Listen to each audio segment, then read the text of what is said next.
పారుతోంది. చేతులు కాళ్ళు విరిగి పడుతున్నాయి. కార్లు మనుషులపైకి దూసుకుపోతున్నాయి.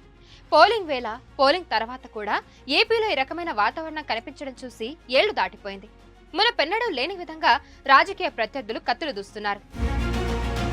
కులాల ఆధిపత్యం కోసం, పార్టీల వర్గపోరుల పైచేయి కోసం జరిగే ఈ రాక్షస క్రీడలో సామాన్యులు చితికిపోతున్నారు. 2024 పోలింగ్ తర్వాత ఏపీలో జరుగుతున్న పరిణామాలు పశ్చిమ బెంగాల్ను తలపిస్తున్నాయి. ప్రతిసారి ఎన్నికల వేళ గొడవలు సర్వసాధారణమే అయినా 2024 ఎన్నికల తర్వాత మాత్రం హింస పీక్ స్టేజ్ కి దాటినట్టే కనిపిస్తుంది.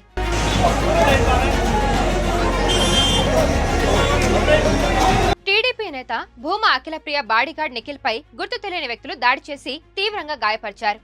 అఖిలప్రియ ఇంటి ముందు పహారా కాస్తుండగా దుండగులు వాహనంతో అతివేగంగా వచ్చి ఢీకొట్టడమే కాకుండా తలపై రాడ్డుతో విచక్షణారహితంగా కొట్టారు. కొంతకాలం క్రితం లోకేష్ యోగలం పాదయాత్రలో ఏవి సుబ్బారెడ్డిపై జరిగిన దాడిలో నిఖిల్ కీలక పాత్ర పోషించాడు. ఏవి సుబ్బారెడ్డి వర్గీయులే నిఖిల్ ని హతమార్చేందుకు ఈ దాడి చేశారని భూమా వర్గీయులు అనుమానం వ్యక్తం చేస్తున్నారు.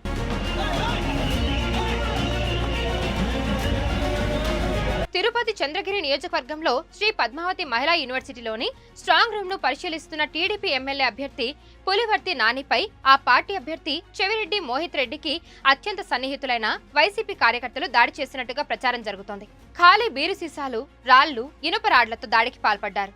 నాని ఛాతీపై పెద్ద రాయితో దాడి చేశారు. ఈ దాడుల్లో నాని గన్మెన్ తలకు తీవ్ర గాయాలయ్యాయి. దాడికి పాల్పడిన వారిపై చర్యలు తీసుకోవాలని డిమాండ్ చేస్తూ టీడీపీ మద్దతుదారులు నిరసనకు దిగడంతో మరింత ఉద్రిక్తత నెలకొంది.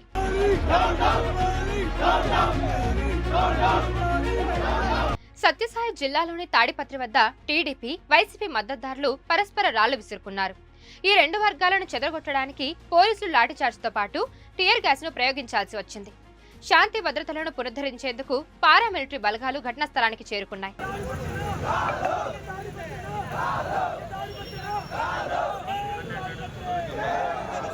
అటు సాధారణంగానే రణరంగాన్ని తలపించే పల్నాడు పోలింగ్ తర్వాత రక్తం చిమ్ముతోంది. ఇరు వర్గాలు రోడ్డుపైకి వచ్చి తన్నుకుంటున్నారు, పరస్పర దాడులు చేసుకుంటున్నారు.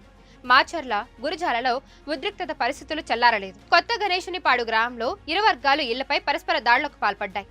ఈ ప్రాంతంలో ఎక్కువగా ఎస్సీ, బీసీ కుటుంబాలు ఉంటాయని వైసీపీ చెబుతోంది. ఈ దాడుల కారణంగా బాధితులు రాత్రంతా ఒక గుడిలో తలదాచుకున్నారు. ఇటు పోలీసు అధికారులను ఈసీ బదిలీ చేసిన జిల్లాలోనే హింస చెలరేగుతోందని వైసీపీ ఆరోపిస్తోంది.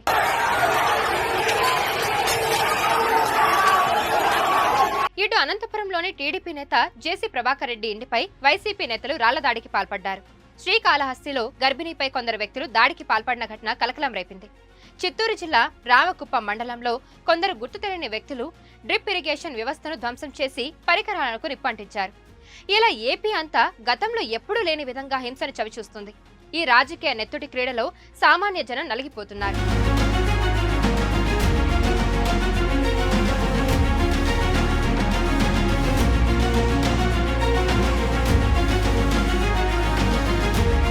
మరిన్ని వీడియోస్ కోసం ఛానల్ ని సబ్స్క్రైబ్ చేయండి. లేటెస్ట్ అప్డేట్స్ కోసం వాట్సాప్ ఛానల్ ని ఫాలో చేయండి. అండ్ లింక్ డిస్క్రిప్షన్ లో ఉంది.